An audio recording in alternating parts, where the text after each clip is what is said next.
Hey guys, JT Trousdale here with Jagras doing a good faith repair video for Miss White.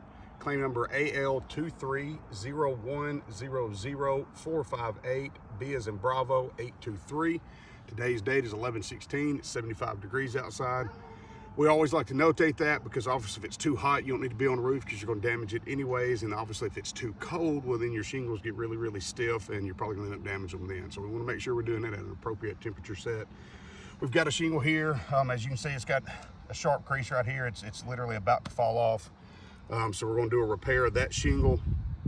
We know that we've already got other damage on this slope too. This is a full slope replacement, but we're wanting to show the repairability of the roof, so that's why we picked this one. But anyways, with that being said, we're going to be taking out this shingle. I've got marks for where my nails should be if we had a good install prior, whoever done it before us. And then of course what we're looking for is to see if the shingles above it get damaged in the process of repairing this shingle.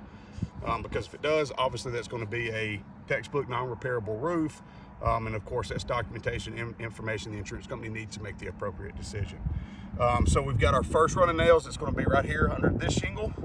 And then we'll have one more set because this shingle that gets nailed down, those nails catch the tops of the ones that we're trying to pull out. So we'll have to lift up 4 different shingles above the shingle we're replacing, get the nails pulled out on our shingle and the row above it. And then in the process of that, we're looking for delamination, extreme loss of granule, creasing, any of those type things that is showing us, hey, you can't repair the one shingle without damaging the shingles above it. So with that, we'll go ahead and get started.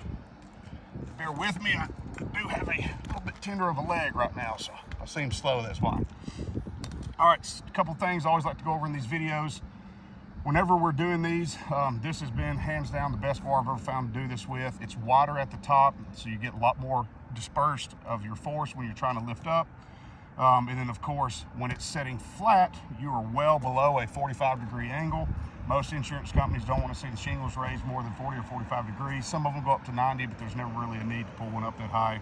But you do need to lift it high enough that when you're putting the nails back in, you're clearing the hammer from hitting the shingle.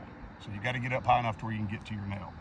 But anyways, so as long as we're keeping this like this, we know we're good there. So it's a good, easy sign to keep track of how you're going about your removal.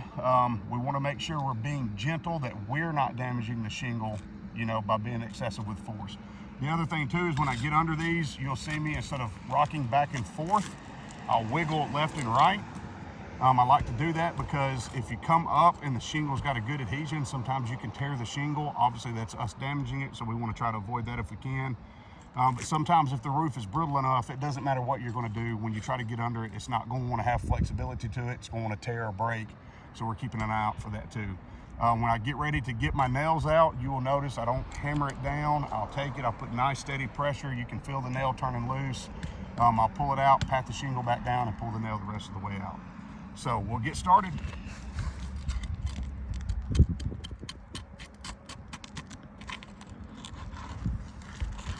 Here we go.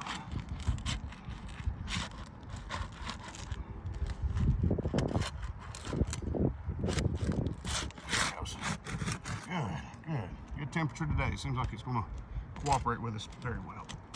Help us out with that.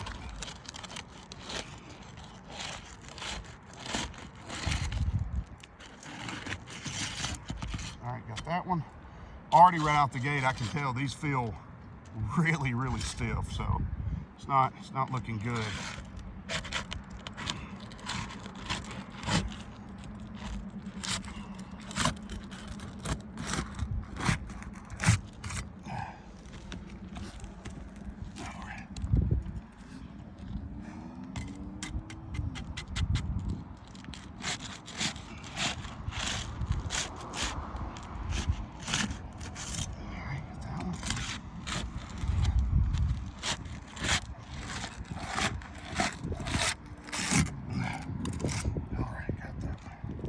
All right, we'll check for nails. Nail, nail, nail, and nail. So hey, whoever put the roof on before, good job, great install. Everything looks like it's supposed to be.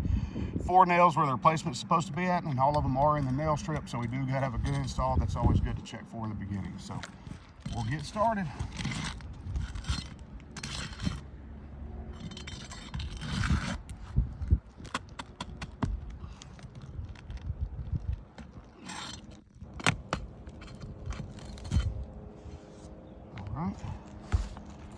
one.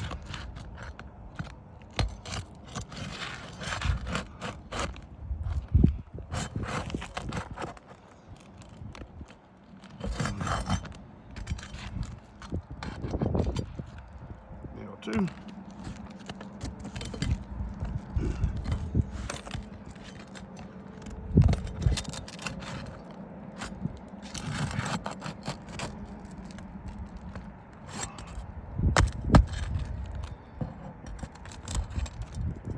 Three.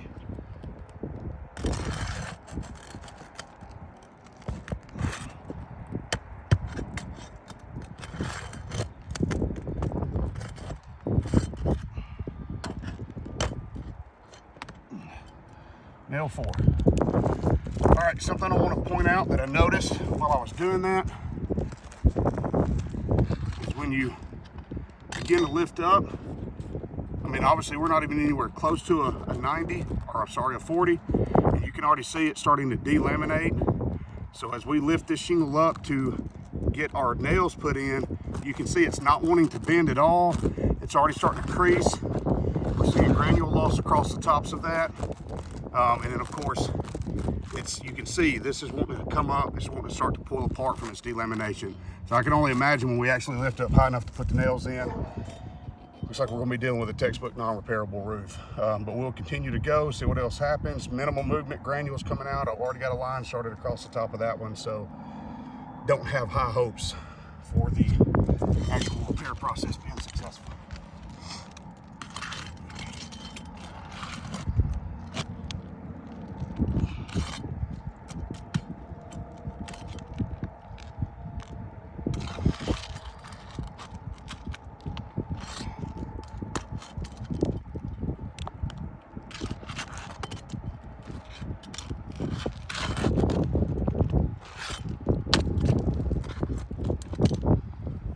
Of course, you see while I'm doing this, I'm not trying to lift the shingles any more than I have to.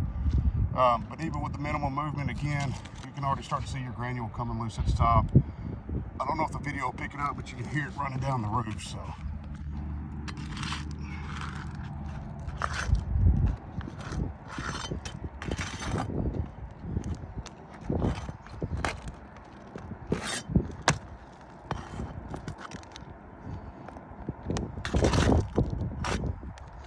I think that should be it. Should come out.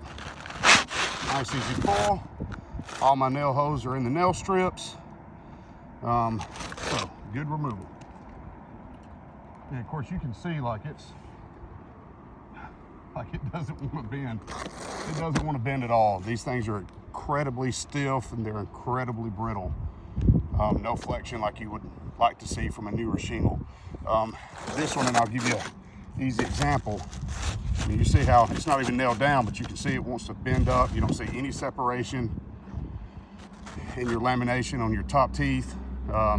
That's what you're looking for when you're looking for a good repairable shingle.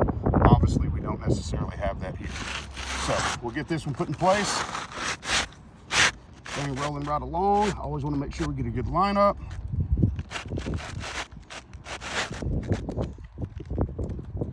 All right, line up here. Line up there. Good. We'll get our nails put back in.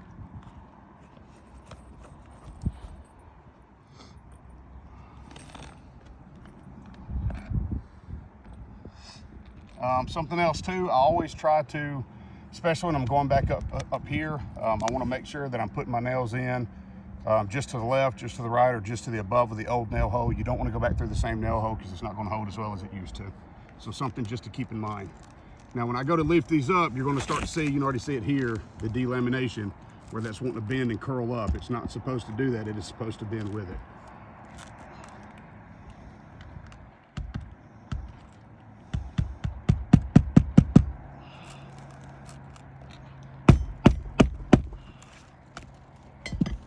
And you can hear it, all that granules coming out. It's fluffing. You can already see right here, you can almost, well, it's already delaminated. It's already came loose. It's not what it's supposed to be doing, so.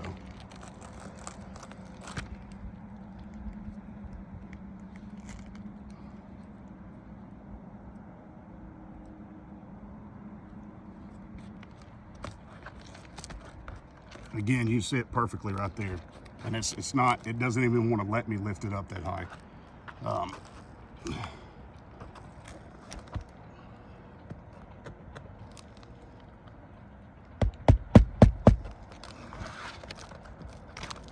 Yeah, that's, I mean, look at it. It's, yeah, that's not repairable at all. That is, yeah, that's horrible.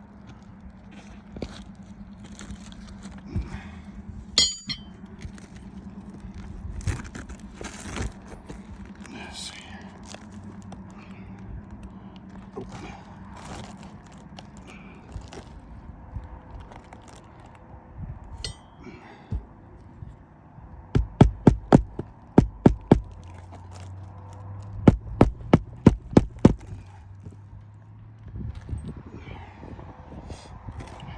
Here.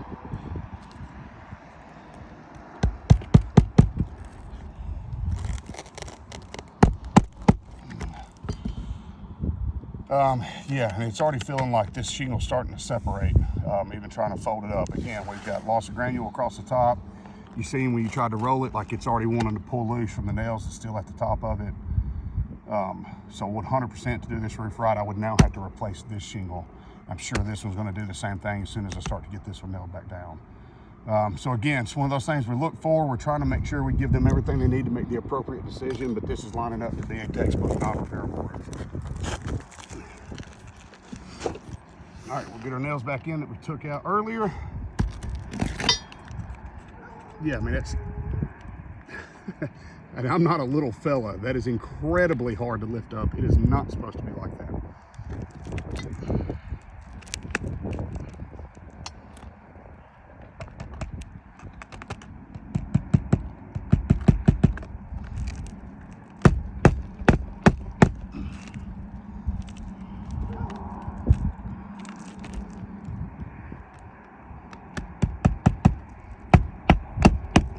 And again, you got to lift that up. We're not, I mean, a 40 or 45 is all the way up to here. We're not even getting close to that, and you can see, you can hear it. It's already starting to crack. It's delaminating. It's no bueno. No bueno. And again, you see it here, barely lifting here and here.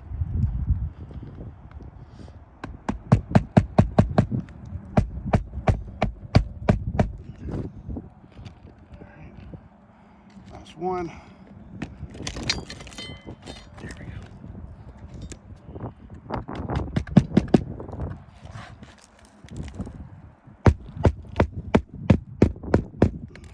And again, see it here and down on the end.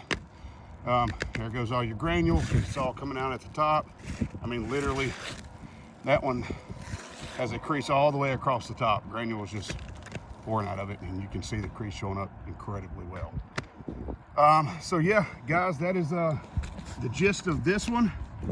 We've got it out. We've got the new one in. We damaged the shingles above it. So again, by definition, textbook non-repairable roof. Again, JT Trousdale with Jaggers, claim number AL23-0100458-B823, 1116, 75 degrees out. Thank you guys for taking the time to review this information. Hopefully this gives you what you need to make the necessary decisions. We appreciate your time. Thanks.